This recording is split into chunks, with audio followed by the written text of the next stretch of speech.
As responsible citizens, how can we equip ourselves to make this world a more equitable and enabling place for all? Let us don hats as citizen auditors and help identify barriers to call them out for bringing universal access for all.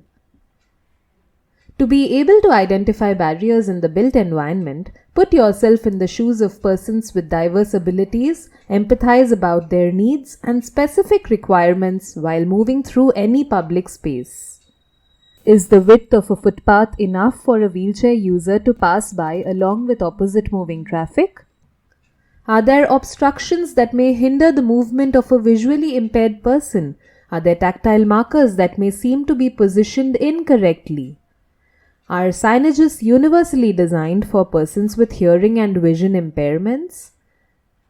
To identify barriers in the built environment, you can use the 8th chapter from the Harmonized Guidelines 2021 on evaluating accessibility to help you get the audit questionnaires. Now, refer to the assessment chart to mark the environment you are auditing according to the symbols given. Let us see an example. Suppose it is a museum entrance that you are auditing. Take the section under main entrances. You notice that although the entrance has a ramp, the curved shape makes it uncomfortable to use for a person in a wheelchair.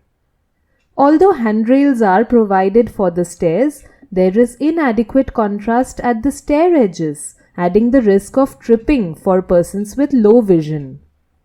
Use the different fields in the checklist to note if other elements like door widths, heights of door handles, access to elevator, etc. are provided, and if not, add remarks on what is missing and becoming a barrier. Provide appropriate symbols with respect to the level of accessibility under each field. Let us take another example of a footpath. You identify some tactile markers, but as you put yourself in the shoes of a visually impaired person, you immediately realize glaring inconsistencies in the tactile tiles and notice obstructions that are also a barrier and hindrance in persons with diverse abilities being able to use the footpath seamlessly.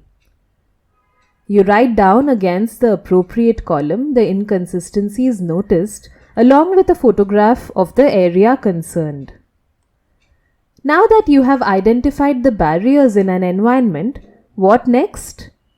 How do we make sure that the audit you have done of an area goes to the right authorities who can take action? Well, the Government of India launched the Accessible India campaign or the Sugamya Bharat Abhiyan in 2015 that aims at enhancing the accessibility of the built environment, transport system and information and communication ecosystem. As a part of this campaign, a crowdsourcing mobile application was released as a means of enhancing universal accessibility. What you can do is download the Sugamya Bharat Abhiyan app from the Google Play Store or iOS and register through a verified mobile number. Registered users can then raise issues related to accessibility in the built environment